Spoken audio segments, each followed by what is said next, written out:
Welcome to our YouTube channel Shiksha Mantra. जमीती कि तुम मैंने जाच आम बड़पण कविताटी को पढ़ुले आज ताको आम सारीदबा अल्प केते गुड़े पद अच्छी ताको आम देखा आउ पद गुड़िक सरीगला कविताटी सरीगला तार आम क्वेश्चन आंसर भी डिस्कसन करना भल भाव देख आम कौन पढ़ी आग आग क्लास रे आम पढ़ी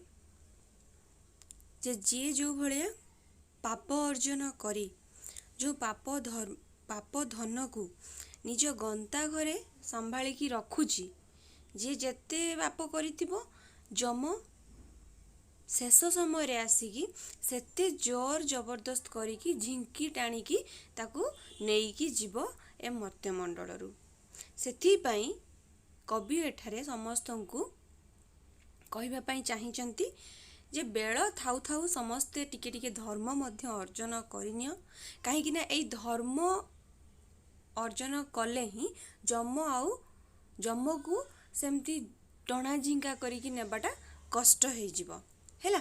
आउ कोन ना आम मनीष जन्म पाइचे मनीष जन्मर सार्थकता को देखैबा पई बा जहाँ पई आमे जन्म होइचे जो कार्य करिबा पई आमे जन्म होइचे सेही कार्य करिबा आउ धर्म अर्जन करिबा फलरे आमे कौन आमर श्रेष्ठता बजाय रहिबो आमर बड़पण आमर मनीषपणिया बजाय रहिबो बा सामना को आसीबो आउ कौन ना सेही बड़पणिया को सबुदिन पई चिरस्थायी करबा को हेले धर्म ही एकमात्र मार्ग बोली कवि एठारे वर्णना करिसेंती।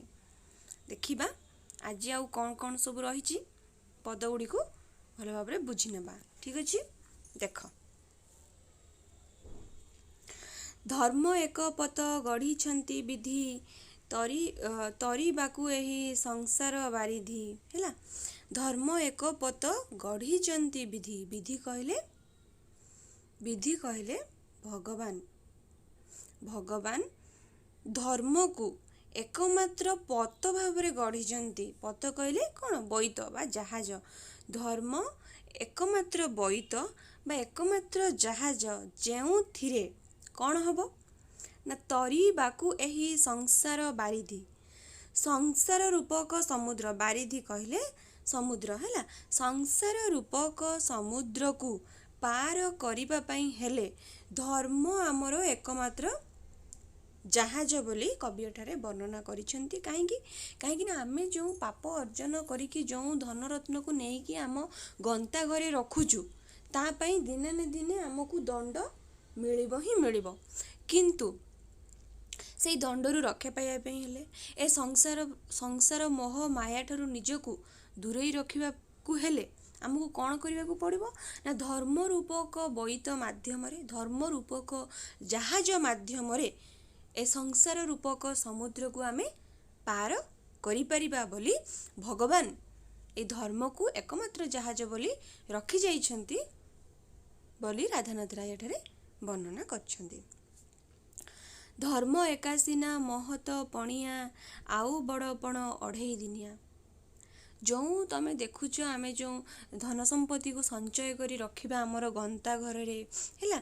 आउ कोन ना कौनसी प्रकार श्रेष्ठत्व काम करिबा नहीं प्रजा मान को शोषण करिबा निजको कौन कहबा ना लक्ष्य पसी बोली निजको सब बेले कहिबा वर्णना करिबा ए सबु दिन ए सबु किछि हैला ए सबु किछि कौन ना अढ़ई दिनिया जो सुना रपा तड़ा सब नहीं कि आम गंता घरे रखुनु से सब अढ़ई दिनिया मृत्यु समय आम ए सब जिनस को केबे भी निज सहित नहीं कि जीवनी।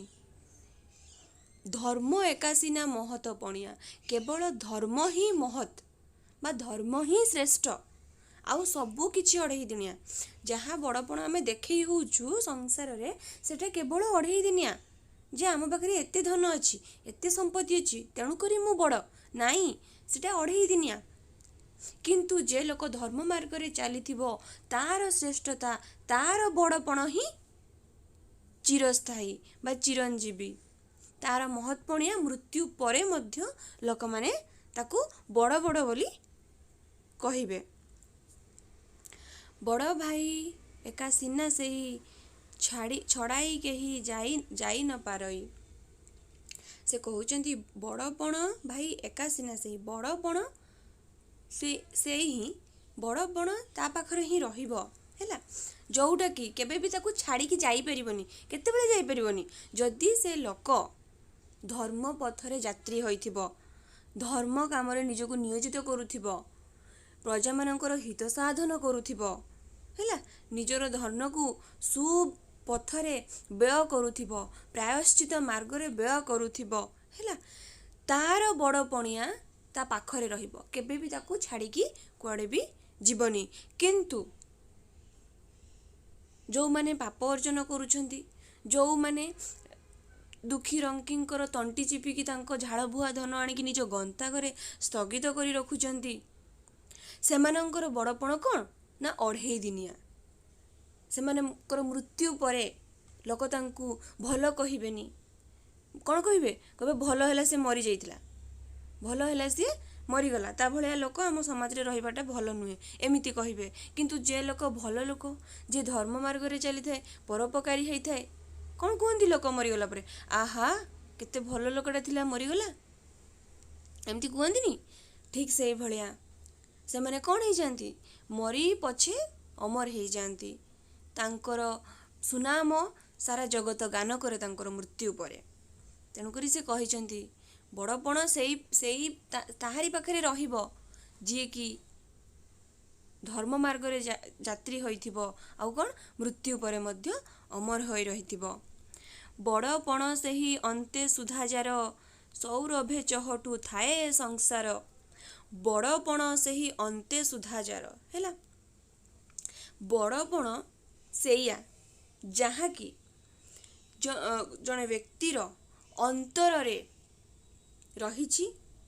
ଅନ୍ତରରେ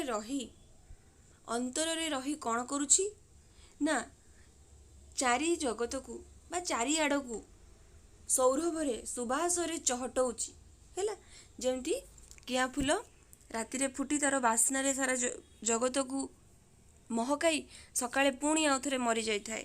ଠିକ୍ ସେଇଭଳିଆ ବଡ଼ପଣ ତାହାରି ପାଖରେ ରହିବ ଯିଏ ସଦାସର୍ବଦା ସଂସାରକୁ, ଏ ଜଗତକୁ କ'ଣ କରୁଥିବ ନା ନିଜର ମହତ ପଣିଆରେ, ନିଜର ଶ୍ରେଷ୍ଠତ୍ୱରେ ମହକଉଥିବ, ନିଜର ସୁବାସରେ ମହକଉଥିବ।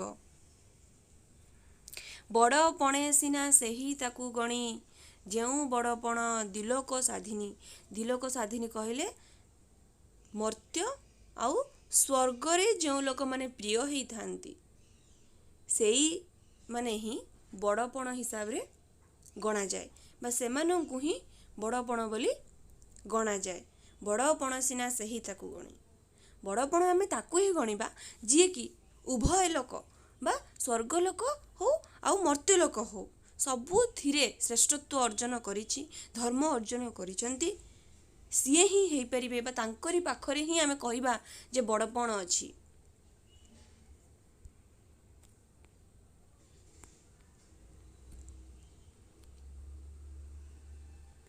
ସେହି ସିନା ବଡ଼ପଣ, ଯହିଁ ଲାଗି ଅନ୍ତ କର ବଜ୍ରଦନ୍ତ ଯାଏ ଭାଙ୍ଗି। ସେହି ସିନା ବଡ଼ପଣ, ଯହିଁ ଲାଗି କ'ଣ ହୁଏ? ସେ ହିଁ ବଡ଼ପଣ। ଯହିଁ ଲାଗି କ'ଣ ହୁଏ ନା ଅନ୍ତକର ବା ଯମର ବଜ୍ରଦନ୍ତ ଭାଙ୍ଗିଯାଏ ହେଲା। ଏମିତି ହୁଅ ଯେମିତିକି ବଜ୍ରଦନ୍ତ ଭଳିଆ ହବା ଦରକାର। ବଜ୍ରଦନ୍ତ ଭଳିଆ ହେଇଯାଏ ଆମର ଏଇ ବଡ଼ପଣିଆ ବା ମଣିଷ ପଣିଆ, ଯାହାକି ଯମକୁ ଭାଙ୍ଗିବାରେ ଅସୁବିଧା ହୁଏ। ସେହି ବଡ଼ପଣେ ବଳାଅ ମତିକି, କାଳ ନ ପାରିବ ପଶିଯା କତିକି। ସେଇଭଳିଆ ବଜ୍ରଦନ୍ତ ହୁଅ, ନିଜର ମନକୁ ବଜ୍ରଦନ୍ତ ଭଳିଆ ଦୃଢ଼ କର, କଠୋର କର, ଯାହାଫଳରେ କି କାଳ ବା ମୃତ୍ୟୁ ସେ ଭିତରକୁ ପଶି ପାରିବ ନାହିଁ, ବା ତାକୁ ମାରିପାରିବ ନାହିଁ। ସେ ମରି ମଧ୍ୟ ଅମର ହେଇଯିବ, ମରି ମଧ୍ୟ ତାକୁ ଲୋକ ଧନ୍ୟ ଧନ୍ୟ ବୋଲି କହିବେ। ତେଣୁକରି ଏଇ ଯେଉଁ ବଡ଼ପଣ, ୟାକୁ କ'ଣ କରିବା ଦରକାର? ବଜ୍ରଦନ୍ତ ଭଳିଆ କରିବା ଦରକାର, ଯେଉଁଥିପାଇଁ କି ଆମେ ମୃତ୍ୟୁକୁ ମଧ୍ୟ ଜୟ କରିପାରିବା, ଅମର ହେଇପାରିବା। ଆମର ଶରୀର ଏ ଧରାପୃଷ୍ଠରେ ନଥିଲେ ମଧ୍ୟ ଆମର ନାଁକୁ ଭଲ ବୋଲି କହିବେ ଲୋକ, ଆମ ନାଁରେ ପ୍ରଶଂସା କରିବେ ଆମର ମୃତ୍ୟୁ ପରେ। ତେଣୁକରି କବି ଏଠାରେ ଉପସ୍ଥିତ ଥିବା ସମସ୍ତ ଅତିଥି, ରାଜା, ମନ୍ତ୍ରୀ, ଶିକ୍ଷିତ ଭଦ୍ରଲୋକମାନଙ୍କୁ କହିଛନ୍ତି ଯେ ନିଜର ବଡ଼ ପଣିଆକୁ ଦର୍ଶାଅ, କିଛି ଭଲ କର୍ମ କର, ପାପ ମାର୍ଗ ଛାଡ଼ି ଧର୍ମର ଯାତ୍ରୀ ହୁଅ। ଦେଲେ ଯାଇକି କାଳ କେବେ ପଶିପାରିବନି, କାଳ କେବେ ବି ତମମାନଙ୍କର ଅସ୍ତିତ୍ୱକୁ ଏ ଧରାପୃଷ୍ଠରୁ ମିଟେଇ ଦେଇପାରିବନି। ଆଉ କ'ଣ କୁହାହେଇଛି?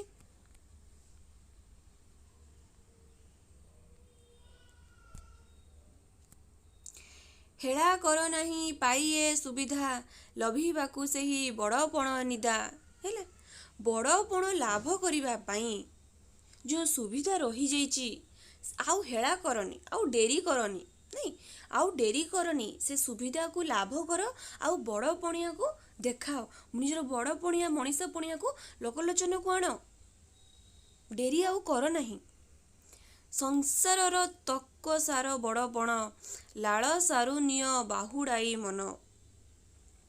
ହେଲା,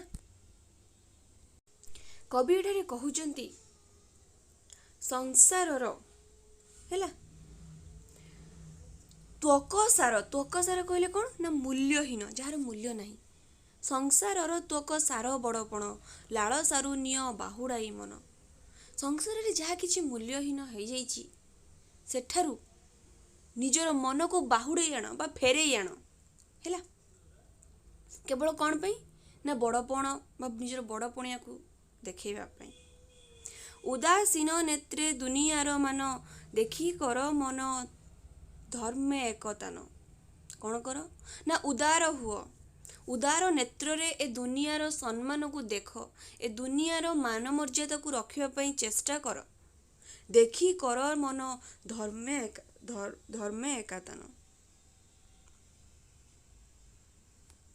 କ'ଣ କର ନା ଧର୍ମ ମାର୍ଗରେ ନିଜ ମନରେ ଧର୍ମ ରଖି ଏକତ୍ୱ ହୁଅ, ଏକତାର ସହିତ ଏ ଦୁନିଆର ମାନ ମର୍ଯ୍ୟାଦାକୁ ଉଦାର ନେତ୍ରରେ ଦେଖିବା ପାଇଁ କବି ଏଠାରେ କହିଛନ୍ତି। ରାଜଧର୍ମେ ଆତ୍ମତତ୍ତ୍ୱେ ଦେଇ ମତି, ଉଚ୍ଚ ହୋଇ ଲୋଭ ଉଚ୍ଚତର ଗତି। ହେଲା, ରାଜଧର୍ମ କ'ଣ ନା ପ୍ରଜାନୁରଞ୍ଜନ ହେବା ବା ପ୍ରଜାମାନଙ୍କର ହିତ ସାଧନ କରିବା ହେଉଛି ରାଜଧର୍ମ। ନିଜର ଆତ୍ମାରେ, ନିଜର ମନରେ କେବଳ ପ୍ରଜାମାନଙ୍କର ହିତ ସାଧନ କରିବାର ମନୋବୃତ୍ତି ରଖିବା ଉଚିତ। ରାଜଧର୍ମ ପ୍ରଜାନୁରଞ୍ଜନ ହେବା ଉଚିତ। ଉଚ୍ଚ ହୋଇ ଲୋଭ ଉଚ୍ଚତର ଗତି, ଦେଲେ ଯାଇକି ଜଣେ ଉଚ୍ଚତର ହେବ, ତାର ଗତି ବା ତାର ଲକ୍ଷ୍ୟ, ତା ଜୀବନର ଲକ୍ଷ୍ୟ ଉଚ୍ଚ ହୋଇପାରିବ, ତାର ମଣିଷ ପଣିଆ ଉଚ୍ଚରୁ ଉଚ୍ଚତରକୁ ଯାଇପାରିବ। ଏଠାରେ କବି କହୁଛନ୍ତି ଯେଉଁମାନେ ମଞ୍ଚସ୍ଥ ଅତିଥି ଆସିଛନ୍ତି ସେମାନଙ୍କୁ ଇଙ୍ଗିତ ତାତ୍ସଲ୍ୟ କରି କଟାକ୍ଷ କରି କହିବାକୁ ଚାହିଁଛନ୍ତି ଯେ ପାପ ଅର୍ଜନ ଆଉ କର ନାହିଁ, ପାପ ଅର୍ଜନ କରି ଆଉ କେତେ ଉପାଧିରେ ଭୂଷିତ ହେବ।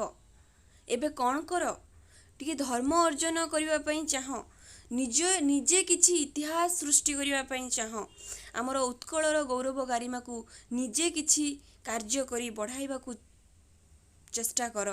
ଆଉ କ'ଣ କର ନା ଲାଳସାରୁ, ପଦବୀ ଲାଳସାରୁ ନିଜର ମନକୁ ବାହୁଡ଼େଇ ଆଣ, ନିଜକୁ ଫେରେଇ ଆଣ। ଦୁନିଆକୁ ନିଜର ଉଦାର ଦୃଷ୍ଟିରେ ଦେଖ, ପ୍ରଜାମାନଙ୍କ ସହିତ ଭଲ ସମ୍ପର୍କ ରଖ, ସେମାନଙ୍କର ହିତ ସାଧନ କର, ତାଙ୍କର ସୁବିଧା ସୁଯୋଗ ପାଇଁ ଯାହା ସମ୍ଭବ ସେୟା କର।